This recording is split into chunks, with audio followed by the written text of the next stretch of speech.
Welcome back to the channel. My name is Patrick, and in today's video I'm going to share with you two swing trades I caught in the last few days. In return for this, all I ask is you hit the like button or hit the subscribe button to continue supporting the channel. Let's get busy. Okay, let's get busy. So, two trades for you. One was on Nasdaq 100 and one was on the Euro. This one caught last week, and I'll show you how I found the trade and how it played out. So, H1, but I actually found the move on based on the daily. So, we go on the daily and let's just see what's going on. So, the move was here, right? Now, if you see my videos, you can see straight away why I took this trade. Price is consolidating, pushing up, pushing up, pushing up, and it headed straight into this supply zone here. Big imbalance. What does that tell us? There's a lot of strong sellers here, right? So when price headed up there and slowed down, I was looking for a reversal pattern in this zone. So we go back to H1. Typically, I find these moves on a higher time frame.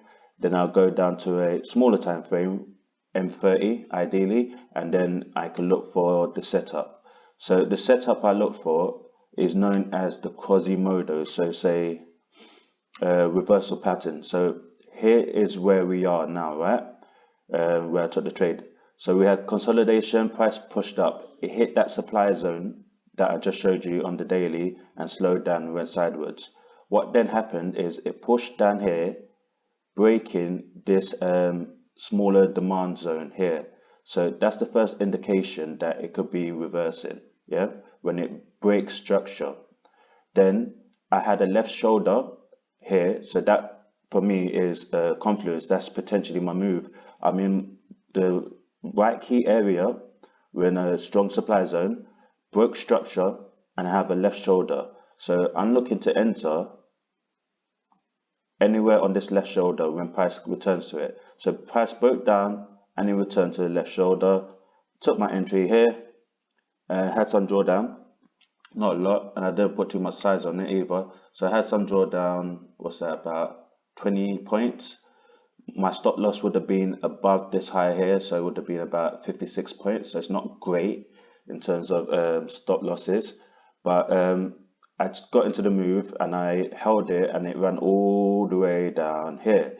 Now I got out here because hold on. So quickly, that's 143 points. I think I took it for about 195 points. So I didn't take it all, so I must have got out just around here. So I got out around here, and the reason being is because we are now in a strong demand zone. So if price is going to turn around or bounce, it's going to bounce from here. So I didn't want to give nothing back to the market. So when it got here, I mean 195 points, I don't need to be that greedy. I did want to run these equal lows, but I decided just to take my position out, and because it was near the close of the day, I thought it made sense because it could pull up any moment then. So I got all of my position out there, and as you can see, it did pull back up and it went all the way close to my entry. I was at break even here, so I would have been very scared to see it come all the way back up here, and it did push all the way through, running those equal lows I was targeting, but it wasn't worth the risk. I was already 195 points up. What more do I need? So that was the move. Very simple, straight up. So that's the supply zone. It held there. So it held there, then pulled back down, and that was the move. When it pulled back up here, I was interested, but I didn't want to,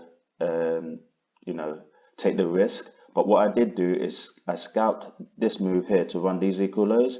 Then I scalped another move to run those equal lows. And after that, I was done with this move. And as you can see, it started reversing. So this is the current week. This is a new week, and it started reversing. Why is it reversing? If we zoom out, you can see. So it's reversing here. If you look left, it's in a strong demand. So that's where you would expect the reversal. So if I know all this, why am I not in this trade? Well, the reason is I don't really trade NAS 100. I prefer to trade the Euro.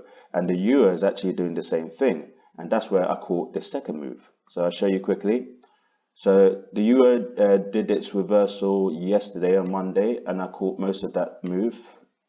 I think I still got a runner in it, to be honest.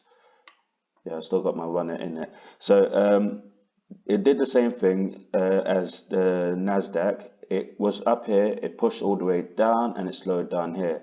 How did I find this move here? So again, daily. Now this one was so straightforward. I was a bit concerned that it was too easy, to be honest.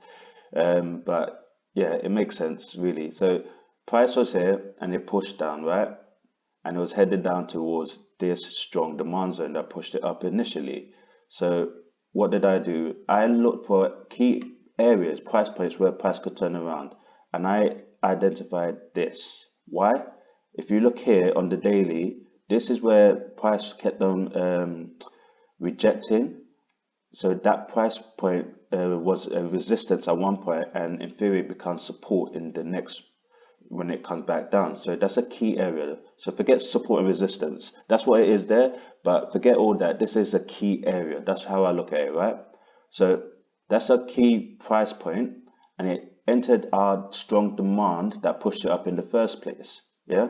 So all I'm looking for now on a lower time frame, M30, is a reversal pattern. Yeah. So look, smack on. So left shoulder, head, it pushes up, breaking that last supply zone, yeah, and pulls back into it. So where's my entry? When it enters back to the left shoulder. So my entry was roughly around there. And then I was targeting, now based on the daily, what I should be targeting is the previous highs. For it to continue this uptrend, that's what I should be targeting. But based on my back testing, I know I could get 50 points, 50 pips on this move. And if I hold it a little bit longer, I could get maybe 100 pips. So I should be targeting these highs here, right? And that would have made this a really, really nice move from here to those highs. That's about 360 points, 360 pips. But based on my back testing, you know, that's going to take a long time, and I know price doesn't just go up, it's going to go up and down. I know I'm good for 50 pips straight away. So when it got to about 50 pips and it got into this supply zone, I started getting out. So I took most of my move here and I left the runner. So that was about, I think it was about 60 pips in general, yeah. So about 60 pips I took yesterday, and I've got a runner and it's still playing out, and we're going to see how it plays out. It's probably going to pull all the way down to this demand, and it's going to test it. If this holds, maybe it goes trends up. If not, it's going to go through it, and we are potentially looking at another reversal point down, a little bit further down, or a reversal in terms of direction, and it's going to start downtrending, because we are in a current uptrend on the daily. But if this demand doesn't hold, it could start going down all the way down here, looking for these price points that's not being touched. Yeah. So those were the moves. Two very simple moves. I'm really starting to get used to finding them, and it's getting a bit too easy. And every time I get into it, I find it hard to believe if it's going to work out or not, because it feels too easy. This strategy was described as the only strategy you need by the CEO of the 5%ers, and I can see why. I mean, starting the week, 60 pips up, I'm good. I'm good for the week. I may scalp some moves and done, but I'm good for the week. Let me just quickly show you. This is my trade history, so you see I am not just talking. I did catch the move here. Down here, these are my lows. I just missed the shoulder, but I got it nonetheless. And I took it up to here, about 67 pips. And I still do have a runner, and I'm going to close it now because... Should I close it now? I'm going to leave my run. It's only a small piece. I'm going to see how far I could take it. So that's 60 points, 60 pips to start the week. Very simple trade setup based on supply and demand, and we're good. So I'm going to keep this video brief. I wanted to show you that, show you again how to find these moves, how I find them daily or on H1, M30. Look for supply and demand zones to catch these bigger moves, you need it to be in strong demand zones based on the daily or H1. Yeah. And that's it, really. Very simple, straightforward trades. I am in another trade on the Swiss currently, and it's doing the same thing. I found this on H1. As you can see, we have demand here, pushed it up, prices come back to there, and this one's a little bit more interesting. Prices come back to here, and it pushed up from that demand, right? It pushed up aggressively. It's hit that supply and started coming down. Why this is interesting is it hasn't given us our right shoulder yet. So we've got a potential left shoulder here. We've got the head here. It pushed all the way up here, but once it beat this, let's go to M30. That's where I usually assess it by. Once it beat this supply zone here, it didn't pull back. It didn't pull back and give a left shoulder until today, and this is 2-3 days later. So I had marked this out. I had marked this left shoulder out, and when it was up here, I was anticipating it would come down, and it never did. So I left that move alone, and today, Tuesday now, it's pulled all the way down here, and it's smack on the left shoulder. So I've just entered this move here. I'll show you again. I just entered here. I'm down here for the left shoulder, on the right shoulder, based on the left shoulder, sorry. And I'm looking to take this back up to try and run these equal highs and potentially even further, maybe run these equal highs as well. Any equal highs is usually my target points or a unused supply zone in this move, and all these supply zones have been used. So if this does hold, it's going to be a really nice move. This could go 80 pips, or even to this point here 112 pips.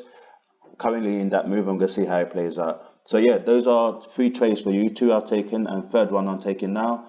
And really, I just focus on those, and occasionally I do some scalps. I'm keeping it that simple this year. Yeah, I hope you appreciated that, and if you did, you know what to do. Hit the like button, hit the subscribe button to stay updated with the progress and support the channel. So until next time, this is Patrick signing out. Peace.